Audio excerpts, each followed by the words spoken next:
todos. Hoy día vamos a dar inicio al tema de litiasis urinaria.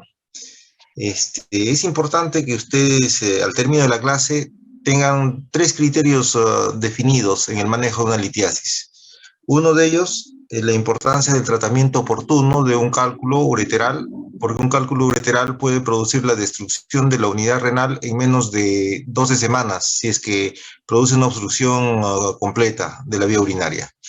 Segundo, los criterios que ustedes tienen que tener para saber qué cálculos se operan y qué cálculos pueden bajar espontáneamente o ser eliminados espontáneamente. Y tercero, conocer los diferentes procedimientos que en la actualidad contamos como para manejar este tipo de patología que es bastante frecuente. Muy bien. Para la formación de cálculos, hay que comentarles que su origen es multifactorial. En la formación de cálculos pueden haber factores intrínsecos que son propios de la persona, ¿no? Como es el sexo. Se ve que los hombres hacen mayor incidencia de cálculos que las mujeres. O hay factores hereditarios, ¿no? Como los cálculos de cistina, que tienen una alteración cromosómica que tiene relación con alteraciones en la absorción de algunos aminoácidos. Pero también hay factores extrínsecos, que son los que nos rodean, ¿no? Uno de ellos es la geografía. Por ejemplo, sabemos que las zonas del norte del país hacen mayor cantidad de cálculos que la gente del sur, o que la gente de la costa hace más cálculos que la gente de la sierra. O dentro de una misma región hay zonas, distritos que hacen más cálculos que otros.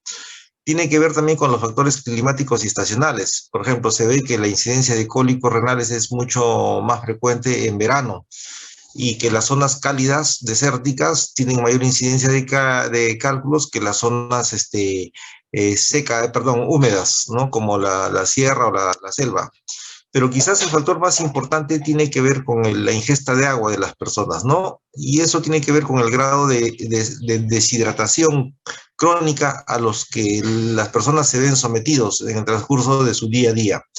Hace muchos años en Israel, en estas colonias, en los kibbutz, se hizo un estudio en el cual se vio que la incidencia y prevalencia de estas dos colonias sobre cálculos eran muy similares.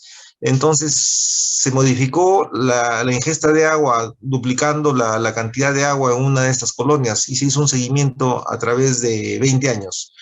A través de 20 años se vio que la colonia a la cual se le había duplicado la ingesta de agua, su incidencia y prevalencia de cálculos había disminuido a casi un 50%, ¿no? Entonces, a raíz de esto, se ha determinado que el grado de deshidratación crónica a la que el paciente está sometido tiene una injerencia muy grande en la formación de cálculos. También tiene que ver el contenido de minerales y oligoelementos dentro de las aguas, ¿no? Que nosotros llamamos las aguas pesadas. Sabemos que casi un 80% de nuestra población rural y casi un 50% de nuestra población urbana no cuenta con agua tratada, con agua potable, ¿no? Y muchos de estos sitios se autoabastecen ya sea de agua de los ríos, de puquiales, de manantiales o agua que canaliza. Pero esas aguas pueden tener altos contenidos de minerales, ¿no? Como fosfatos o sulfatos. Entonces, todos esos oligoelementos pueden al ser consumidos, aumentar su concentración a nivel sanguíneo inicialmente y después a nivel renal, y producir la formación de sales minerales que a la postre van a dar la formación de cálculos. La dieta también es importante en la formación de cálculos, ¿no? Aquellas personas que hacen cálculos de ácido úrico, ¿no? Por la ingesta excesiva de purinas, hay que tener en consideración esto. Y también otro factor es la ocupación, las ocupaciones sedentarias, ¿no? O las ocupaciones que conllevan que las personas hagan ejercicios extremos o que están sometidos a deshidratación crónica, ya sean corredores, maratonistas, o personas que trabajan en calderos o que están sometidos a fábricas con temperaturas elevadas. Su incidencia de cálculos va a ser mucho mayor. Entonces, es importante que nosotros vemos que la formación de los cálculos es multifactorial. Muy bien, conozcamos un poco sobre la fisiopatología de la obstrucción urinaria en relación a la litiasis. Esto es importante porque ustedes en el transcurso de su vida social van a encontrar amigos, compañeros, familiares que van a saber que ustedes son médicos o que estudian medicina y les van a hacer la siguiente pregunta, pues no, ya sea en su casa, en una fiesta, en una reunión, en donde sea. Tengo un cálculo de 1 centímetro, ¿me opero o no me opero? Entonces, de la respuesta que ustedes den en ese momento, porque el paciente les va a hacer la consulta, probablemente porque no tenga ninguna sintomatología, solamente le encontraron el cálculo, va a depender de que esta persona en el transcurso de las semanas siguientes acuda o no acuda donde un facultativo. Y eso va a conllevar a que de repente este paciente pueda perder su unidad renal en menos de 12 a 16 semanas. Entonces, para esto hay que ver cuando hay un cálculo que obstruye el uréter, entonces esta obstrucción puede ser parcial o total. Total es cuando el cálculo obstruye completamente, entonces la orina que está encima o superior al cálculo que viene de la filtración renal no puede pasar hacia la vejiga. Entonces, cuando se produce eso, hay una disminución progresiva de las funciones excretoras del riñón, ¿no? Vamos a ver que los flujos van a empezar a distribuirse y va a haber una disminución de los índices de filtración glomerular y también del flujo plasmático renal, como un mecanismo protector del riñón, ¿no? Entonces, las nefronas más irrigadas van a ser las corticales, ¿no? Porque ahí en la zona cortical está la mayor cantidad de glomérulos. Entonces, ya estamos viendo ahí que hay una alteración fisiológica a nivel renal. Entonces, en un inicio, ese cálculo va a producir un aumento de la presión hidrostática, ¿no? Por encima de la obstrucción. Y ese aumento de la presión hidrostática y el aumento del líquido va a generar una ligera dilatación del uréter, y el uréter tiene una musculatura lisa y va a producirse un movimiento peristáltico, ¿no? En el uréter, con el objetivo de hacer migrar ese cálculo. Y ahí es donde se produce o se inicia la fisiopatología del cólico renal. Entonces va a haber un dolor, generalmente empieza en el flanco, en la región lumbar, ¿no? Que puede irradiarse a la región inguinal, al testículo y al pene en el hombre o a los labios genitales en la mujer, ¿no? Y dependiendo de dónde está el cálculo, mientras el cálculo esté más distal, cerca de la desembocadura de la vejiga, los síntomas van a ser hacia genitales externos o van a haber síntomas urinarios. Cuando el cálculo está en el tercio superior, generalmente el dolor va a la región lumbar, ¿no es cierto? Entonces, ese es el mecanismo fisiopatológico, cómo se inicia un cólico renal. Pero sucede que el paciente pues está con el dolor intenso, va a la farmacia, en la farmacia lo atiende una señorita que tiene quinto de secundaria, pero tiene un mandil mejor que el de ustedes, entonces le prescribe una medicación, toma la medicación y para su mala suerte le calma el dolor. Entonces, este hecho de que el paciente le calme el dolor, entonces hace que el paciente no acuda a una segunda opinión. Entonces, ¿qué es lo que pasa? El mismo organismo, como un mecanismo de defensa, de protección del riñón, entonces tiene que disminuir la presión hidrostática que se está generando, porque esa presión hidrostática está alterando las funciones de filtración, y eso, al haber mayor cantidad de líquido, se va dañando el riñón. Entonces, como mecanismo compensatorio, el mecanismo peristáltico se pierde, ya el mecanismo de defensa de la peristalsis se pierde, entonces el uréter empieza a dilatarse, y al dilatarse origina que haya una disminución de la presión hidrostática, ¿no? Entonces, y esa actitud crónica va dilatando progresivamente el riñón, progresivamente el riñón, progresivamente el riñón, sin dolor. Entonces, por alguna situación, en el tercer o cuarto o quinto mes, el paciente va a una emergencia o incidentalmente le hacen una ecografía y encuentran una hidronefrosis severa en el riñón, ¿no? Ya prácticamente el riñón ha perdido toda la corteza, es una bolsa de orina. Tú le haces la pregunta y le dices, sí, doctor, hace 5 meses que tuve un cólico, pero me dieron una pastilla en la farmacia y ya no me molestó más. ¿Qué pasó? Se produjo el mecanismo compensatorio que le estoy diciendo crónico, produciendo dilatación de la vía urinaria superior, produciendo una hidronefrosis severa y el paciente perdiendo su unidad renal. Lamentablemente, estos casos son el pan de cada día. Vemos gente joven que llega a la consulta con una hidronefrosis severa, perdiendo sus unidades renales por una situación que de otra manera, de haber acudido a un centro hospitalario, pudieran haber revertido esa situación, ¿cierto?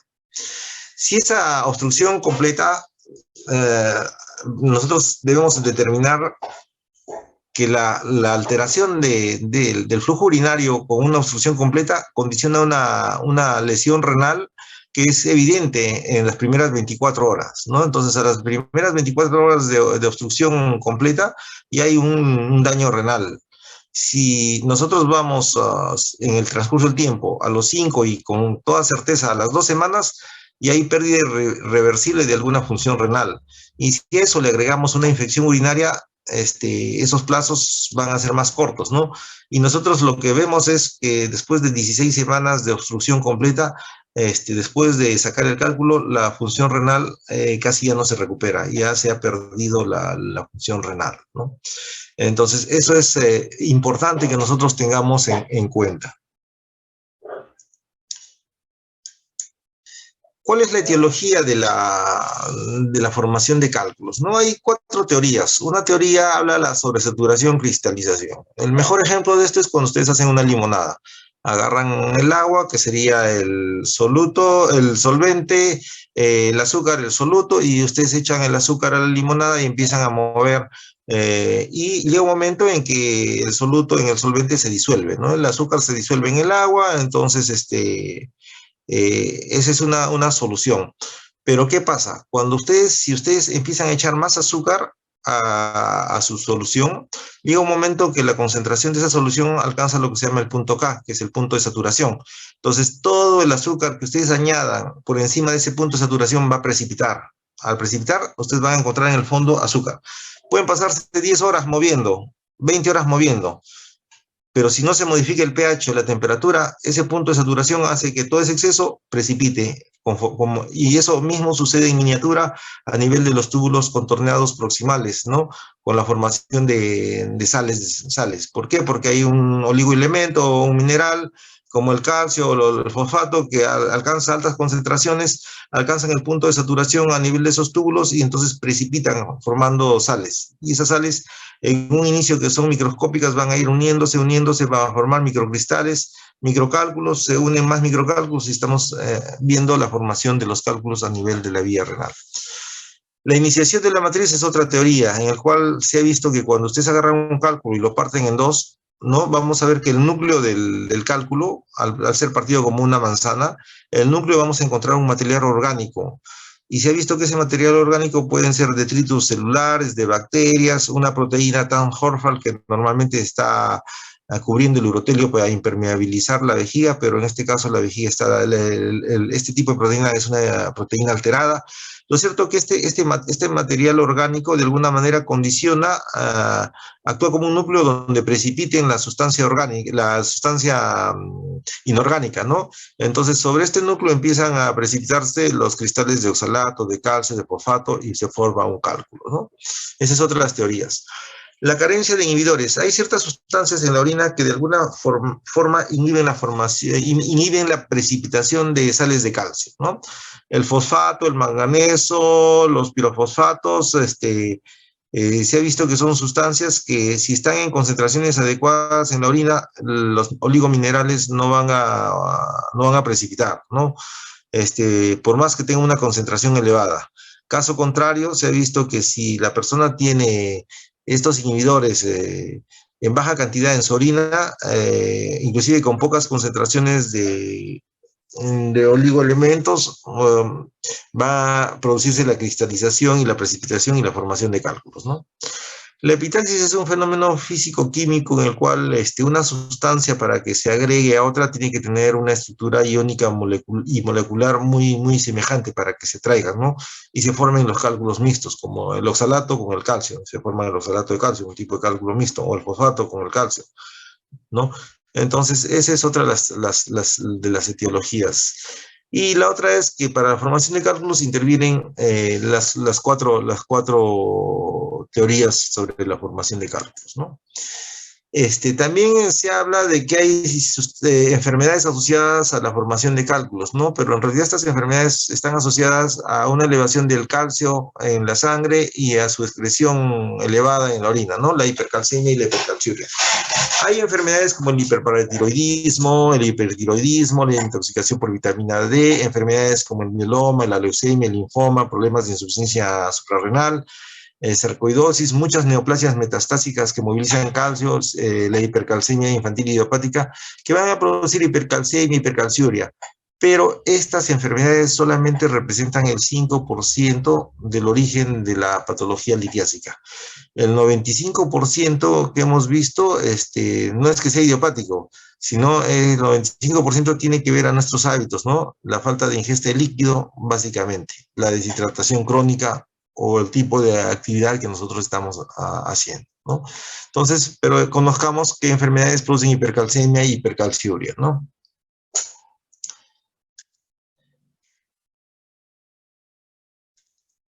Este cuadro es un cuadro muy importante y ustedes tienen que tenerlo en cuenta, ¿no? Vamos a ver 4 columnas. En la primera columna están los tipos de calcio, de cálculos que tenemos, ¿no? El oxalato de calcio, el fosfato de calcio, el fosfato de magnesio, amonio, llamado también cálculos de Struvita. Son los cálculos que se encuentran más frecuentes en mujeres y tienen que ver con las infecciones urinarias. Tenemos el ácido úrico, la cistina, la santina. En la segunda columna vemos la frecuencia, ¿no? Los cálculos más frecuentes son los cálculos de oxalato de calcio, ¿no? Eso ténganlo bien presente, ¿no? Y también los cálculos menos frecuentes tenemos los de ácido úrico, cistina y santina. Es importante eso que nosotros conozcamos que los cálculos de santina, de cistina, son cálculos que generalmente tienen un componente genético, hereditario, ¿no? Y los vemos más en Europa, casi no los vemos acá en Perú, son cálculos muy duros, ¿no? Y estos cálculos tienen que ver con una alteración en la absorción de algunos aminoácidos, ¿no? Dentro de ellos, la cistina, ¿no? Son los cálculos que, los aminoácidos más importantes en ese sentido. En la densidad. ¿Por qué es importante en la densidad? La densidad, porque ustedes tienen que saber qué cálculos son radiopacos y qué cálculos son radiolúcidos. Esto es importante porque anteriormente no contábamos con tomografía, entonces pedíamos una placa simple de abdomen, que todavía se pide en algunos sitios, ¿no? Entonces, en la placa simple de abdomen, si el paciente está bien preparado, vamos a ver, podemos visualizar los cálculos. Entonces, eso me indica que son cálculos radiopacos, se pueden ver en una placa simple. ¿Y quiénes son ellos? Los de oxalato de calcio, fosfato de calcio, los de fosfato de magnesio y amonio, ¿no? El ácido úrico es radiolúcido. En una placa simple no se puede ver este cálculo, ¿no? En los cálculos de santina también son radiolúcidos. Los de cistina son radiopacos débiles, casi se podría considerar como radiolúcidos, ¿no? Entonces, eso ténganlo en cuenta porque un paciente viene con cólico, está con toda la clínica y le pide una placa simple y sale que no hay nada. No, no, no. No es que no esté el cálculo. Probablemente el cálculo sea un cálculo radiolúcido, ya sea de ácido úrico. Eso es lo más probable, ¿no? Y conocer la solubilidad en el pH, saber ¿por qué es importante esto? Porque dependiendo del pH, si nosotros acidificamos o alcalizamos la orina, vamos a hacer que esto precipiten o se inhiba la precipitación de cálculos, ¿no? Entonces también se utiliza como una forma de tratamiento. Por ejemplo, en los cálculos de ácido úrico, estos precipitan en orina ácida, ¿no? Entonces, si yo tengo una orina ácida, se van a formar cálculos. Entonces, parte de mi tratamiento es alcalinizar su orina, en el caso de que sean cálculos de ácido úrico. O al revés, los cálculos de fosfato, magnesio, amonio, que son los cálculos de Struvita o cálculos de las infecciones urinarias, precipitan en orina alcalina. Entonces, para evitar que se formen estos cálculos, yo tengo que acidificar la orina, ¿no? Por eso es importante que ustedes conozcan la solubilidad en el pH. ¿Cómo hacemos el diagnóstico? Generalmente, si es un cólico renal, es un diagnóstico clínico inicialmente, ¿no? El paciente viene a la consulta, generalmente viene con un dolor intenso, ¿no? Tiene una fase antálgica increíble, el paciente no puede estar cómodo, el dolor es tan intenso que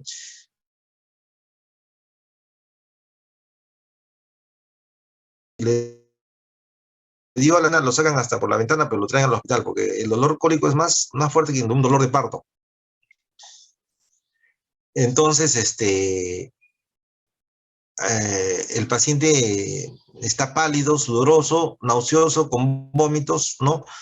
Muchas veces si el cálculo está migrando, hay una orina ligeramente hemática, y si el cálculo está en el tercio inferior del uréter, puede tener síntomas urinarios, o dolor en el pene, en el testículo, o si es mujer, en los labios vaginales, ¿no? Por el contrario, hay muchos cálculos que van a pasar desapercibidos, ¿no? Cálculos que son incidentales. Le haces una ecografía y encuentras cálculos en el riñón, ¿no? Entonces, para eso nosotros tenemos los métodos de ayuda diagnóstica. En el examen de laboratorio siempre hay que pedir un examen de orina simple para ver si hay gérmenes y para ver si hay hematías, ¿no? O y qué tipo de cristales también pueden haber. Dentro de los exámenes radiológicos tenemos la radiografía simple de abdomen, una ecografía, una orografía excretoria, una tomografía y una pielografía ascendente. En la época que yo estudiaba, la urografía excretoria era el examen de elección para el diagnóstico de cálculos, ¿no? Eso ha cambiado. Ahora tenemos la tomografía, ¿no? El Urotem sin contraste. Entonces, la ventaja del Urotem sin contraste es de que identifica todo tipo de cálculos, sean radiolúcidos, radiopacos, no tiene nada que ver. La tomografía lo evidencia, ¿no? Entonces, encontramos el cálculo ahí, siempre y cuando le pidamos sin contraste.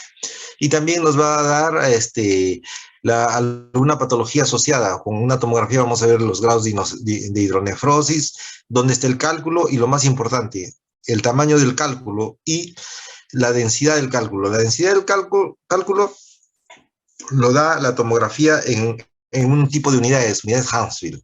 Estas unidades Hounsfield me indican la dureza del cálculo. Entonces, menos de 1000 unidades Hounsfield probablemente es un cálculo no muy duro. Más de 1000 unidades Hounsfield es un cálculo duro. Y esto tiene que ver, ¿a qué? A que, de acuerdo a eso, ustedes le van a recomendar al paciente que vaya a hacer litotripsia extracorpórea por ondas de choque.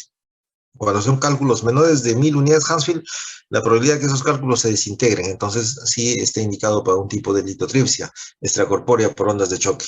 Pero si es un cálculo de 1400 unidades Hounsfield, es un cálculo duro. La litotripsia extracorpórea por ondas de choque no le va a producir nada, ¿no?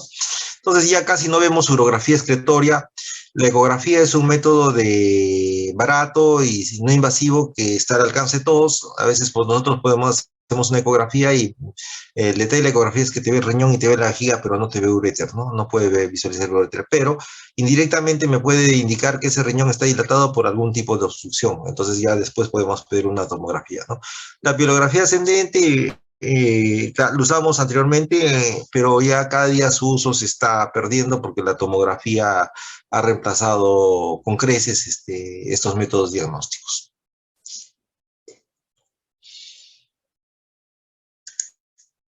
Vamos a ver unas placas acá, en la cual es una placa simple y vamos a ver imágenes radiopacas, en este caso a nivel de la tercera vértebra lumbar, a izquierda, al lado de la apófisis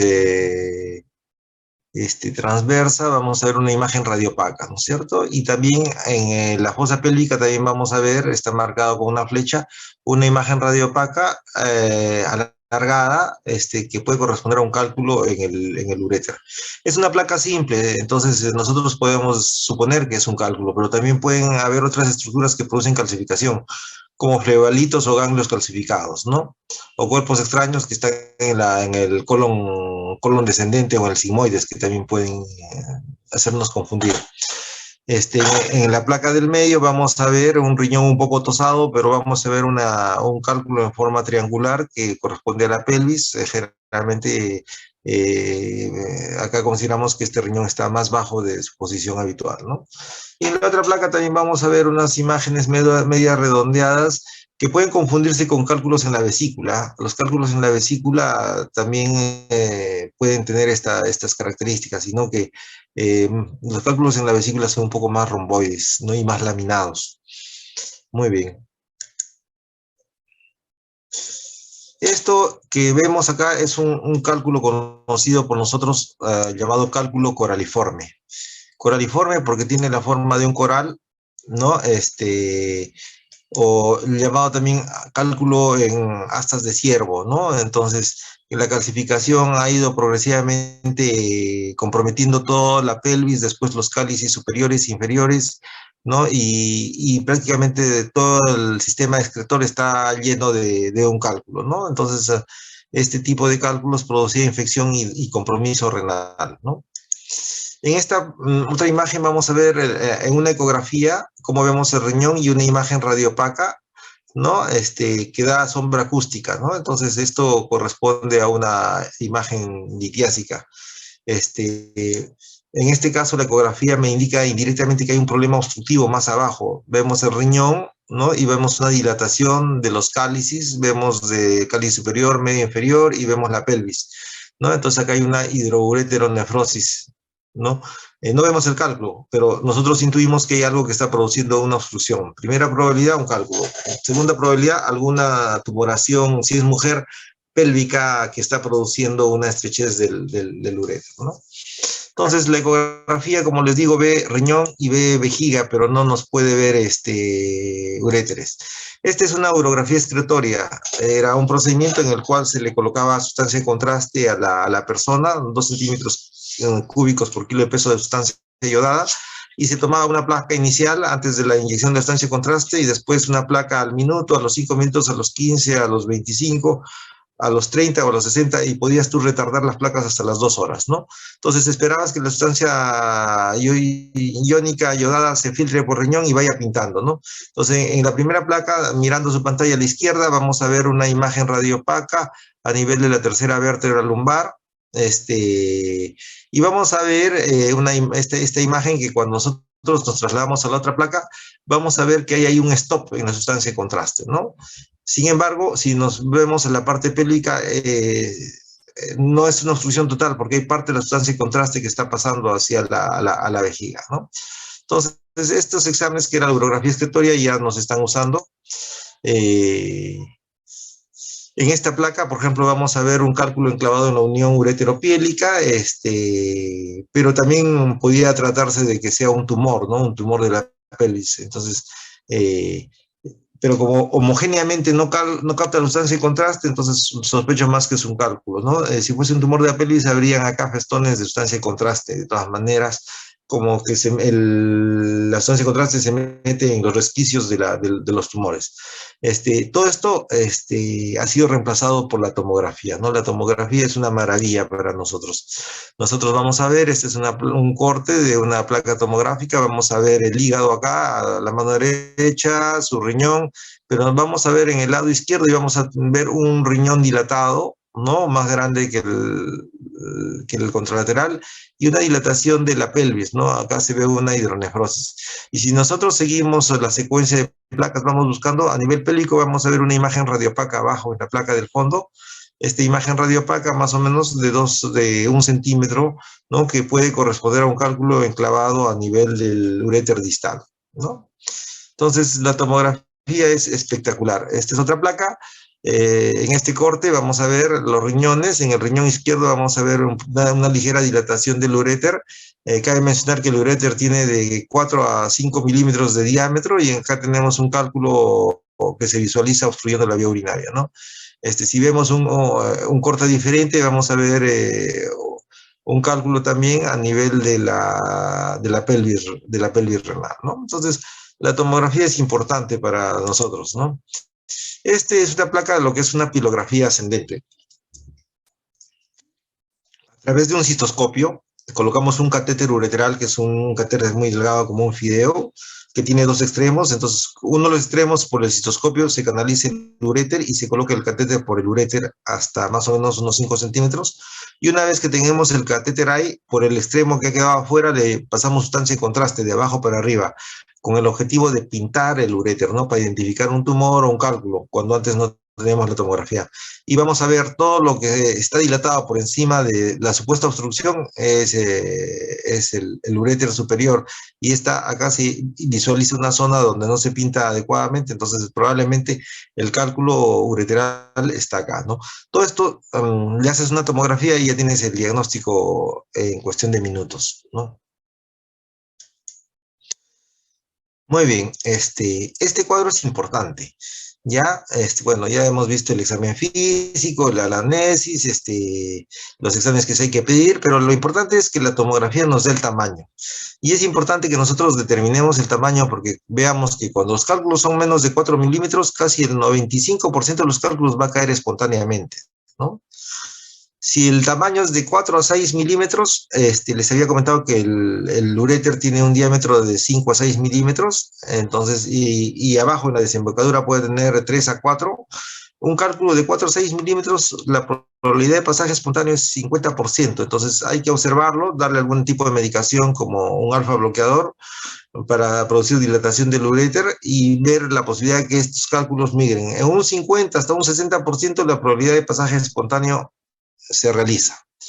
Pero cuando un cálculo es más de 6 milímetros, digamos 7, 8, 9 milímetros, la probabilidad de pasaje espontáneo cae. Solamente un 10% de estos cálculos, mayores de 7 milímetros para arriba, van a caer, ¿no? Entonces, en este caso, sí hay que dar un tratamiento intervencionista. Entonces, por eso es importante que nosotros sepamos el tamaño del cálculo, ¿no? Muy bien. ¿Cuándo nosotros vamos a tratar un cálculo rápidamente? Porque hay cálculos que pueden esperar y hay cálculos que no pueden esperar. Los cálculos que están en el uréter, sí, esos cálculos tienen que ser manejados rápidamente, ¿no? Pero ¿y eso por qué? Porque produce una obstrucción significativa. El hecho de que hay una hidronefrosis, significa que ese riñón crónicamente está obstruido y que está dañando el riñón y cada día que pasa se daña el riñón. Entonces, si yo tengo esa obstrucción significativa, tengo que operarlo. Cuando veo que mis funciones renales están alterándose, que mi función renal que estaba en 70 ahora está en 50, en menos de 3 semanas tengo que operarlo. Cuando los cálculos en el riñón, no obstante que no produzcan obstrucción, pero producen infecciones urinarias a repetición, o sea, pielonefritis refractaria, hay que operarlo. O dolor constante, ¿no? El paciente que dice, doctor, esta semana he venido interdiario la emergencia, me calma todo, voy a mi casa y al día siguiente estoy volviendo porque estoy con el cólico. Entonces, no puedes tener a un paciente con cólico durante más de una semana, un cólico intenso, ¿no? Entonces, son criterios que uno tiene que tener para tomar decisiones respecto al tratamiento, ¿no? ¿Cómo vamos a hacer el tratamiento?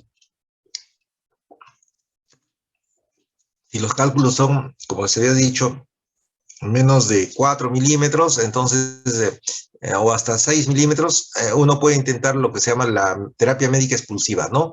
Usamos alfa bloqueadores como la tansulosina, ¿no? Que es un medicamento que se utiliza en la hiperplasia prostática. Se ha visto que es bien efectivo en el tratamiento de pacientes con cálculos ureterales distales, básicamente, ¿no? ¿Quiénes son los que más se benefician con estos cálculos? Los que están a nivel distal y cuyas piedras son entre 5 y 6 milímetros. Porque más allá, más arriba de 6 milímetros la probabilidad disminuye a un 10%, ¿no? También se puede dar sustancias que van a destruir o diluir los cálculos, ¿no? Y sus fragmentos, como los cálculos de ácido úrico, ¿no? Entonces, estas sustancias generalmente están basadas en alcalinizar la orina, ¿no? Y dentro de ellas están todo lo que es el citrato o el bicarbonato de sodio, ¿no? Ellos, su objetivo es alcalinizar la orina, entonces tener un pH más allá de 7 como para tratar de disolver esos cálculos. En términos generales, casi nadie utiliza este tipo de disolución de cálculos porque no es tan efectivo. Si hay alguna contraindicación usando el tratamiento médico expulsivo, ya sea una infección, sigue el dolor refractario, o vemos que la función renal se está alterando, entonces nosotros descontinuamos este tipo de tratamiento. Esto es importante para que ustedes conozcan la vía urinaria. Todo lo que está desde la uretra hasta la vejiga se llama vía urinaria inferior. Todo lo que está desde el meato ureteral hasta la pelvis renal, vía urinaria superior, ¿no? Entonces, en este caso, vamos a dividir el uréter en el tercio superior, medio e inferior. Los procedimientos que nosotros utilizamos para el uréter del tercio superior o proximal, generalmente el más frecuente es la nefrostomía percutánea, ¿no? Que vamos a ver que es, cómo es este procedimiento, pero se labra desde la región lumbar un canal hacia el riñón, ¿no? Usando unas agujas y guía fluoroscópica, y a través de ese canal se va dilatando y se forma un túnel de 1 centímetro de un tubo que entra de la región lumbar hasta el cáliz medio o inferior del riñón, y a través de ese tubo se coloca un litotriptor y se destruyen los cálculos, ¿no? Eso se llama la nefrostomía percutánea. Otro procedimiento para tratar este tipo de cálculos a este nivel es la ureteroscopía flexible. Es como un citoscopio más delgado que se entra por el pene o por la uretra y se canaliza el uréter y se llega hasta estos extremos, y a través del rayo láser podemos destruir los cálculos, ¿no? Y la otra es, en algunos cálculos, la litotipsia por ondas de choque. Eso, generalmente, los 3 procedimientos que se utilizan en el tercio superior del uréter y el riñón. Cuando es el tercio medio, generalmente acá la litotipsia por ondas de choque, como vamos a ver, y la ureteroscopía con láser. Y en el tercio distal, generalmente la ureteroscopía con láser y la litotipsia por ondas de choque. Este es un aparato de litotripsia extracorpórea en el cual el paciente se recuesta acá y se coloca este aparato que va a emitir unos sonidos que van a producir cierto grado de vibración a nivel renal y van a producir la destrucción del cálculo en fragmentos, y esos fragmentos uno los va a eliminar espontáneamente, ¿no? Actualmente el único hospital que cuenta con este equipo de litotripsia es el Hospital 2 de Mayo, y ahorita es un centro de referencia a nivel nacional para el manejo de litiasis, ¿no? Tenemos una máquina como estas, que es una máquina Store de última generación, bueno, ya no tan última porque con la pandemia el equipo está cerrado 2 años, ¿no? Cerraron el hospital y nos cerraron todo. Muy bien. Devuelvo la llamada.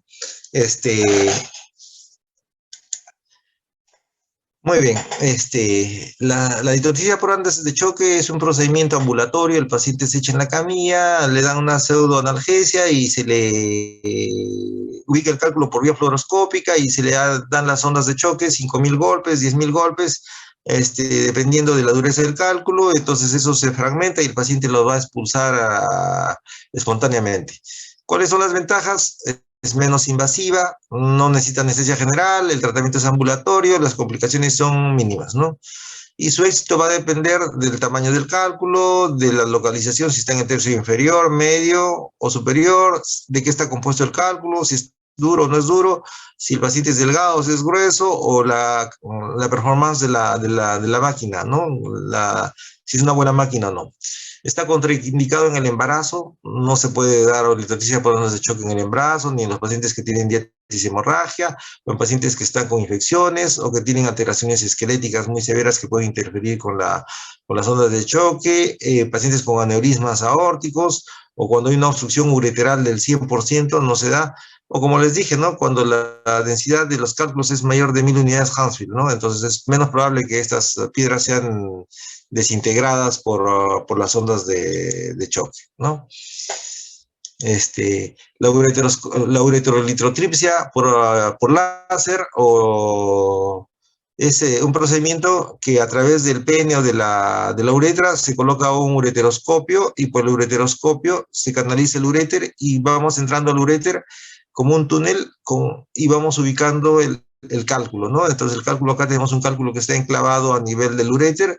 Entonces con el rayo láser nosotros podemos destruir el cálculo que está produciendo una obstrucción. Este es un procedimiento endoscópico, ¿no? En sala de operaciones, pero es un procedimiento que ingresas hoy día, te operan y el día siguiente puedes estar yéndote a tu casa, ¿no? Entonces vemos el esquema como una cistoscopía, pero con un aparato que se llama ureteroscopio, que es más delgado, canalizando a través de la vejiga el uréter y llegamos hasta las partes más altas del riñón, ¿no? ¿Cuáles son las ventajas? Tasas de eliminación del 100%, ¿no? No hay casi contraindicaciones, excepto una ITU no tratada, y primera elección en pacientes obesos, ¿no? Desventajas, de todas maneras, tienen que entrar a sala de operaciones con anestesia general, es invasivo, y puede haber complicaciones como ruptura del uréter, una estenosis del uréter por el trajinar del aparato y un cuadro séptico, ¿no? Esto es el procedimiento que les decía, la nefrostomía percutánea. Entonces vemos acá que de la región lumbar se traza un túnel hacia al riñón, ¿no? Y a través de ese túnel, con guía fluoroscópica, se colocan unas agujas cada vez con un calibre mayor, y a través de eso vamos dilatando y produciendo un túnel que va desde la región lumbar hasta uno de los cálices. Y a través de ese túnel, donde hay un tubo hueco, se coloca el nefrolitotriptor y se destruyen los cálculos y sacan los cálculos. Entonces, este procedimiento ha revolucionado el manejo de los cálculos. Tiene sus complicaciones también, que son sangrado severo y hasta pérdida de la unidad renal, ¿no? Pero es lo que ahorita se está haciendo en Perú, ¿no? ¿Cuáles son las indicaciones? Es el tratamiento de primera línea en piedras renales más de 2 centímetros, ¿no? Sus tasas de eliminación son al 100%, y desventajas, riesgo de pérdida sanguínea importante, que inclusive hay que sacar el riñón cuando hay un sangrado y no podemos embolizarlo, ¿no? Contraindicado, las que ya he mencionado, tumor, una ITU no tratada, o cuando hay un tumor cerca del área del acceso, o un riñón que tiene un potencial de sospecha de tumor maligno, en embarazadas y en diálisis hemorragia, está contraindicado, ¿no?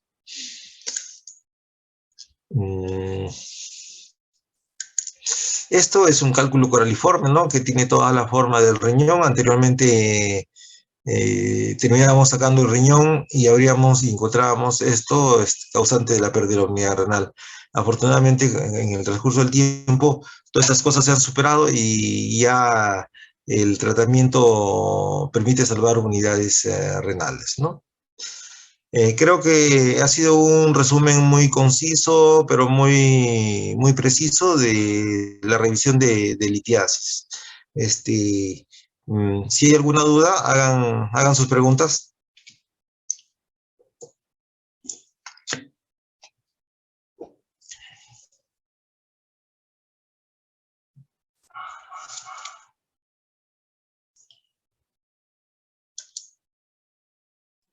Doctor Falconi, buenas tardes. Por ahora no se presenta ninguna pregunta, tanto en los mensajes como en el chat.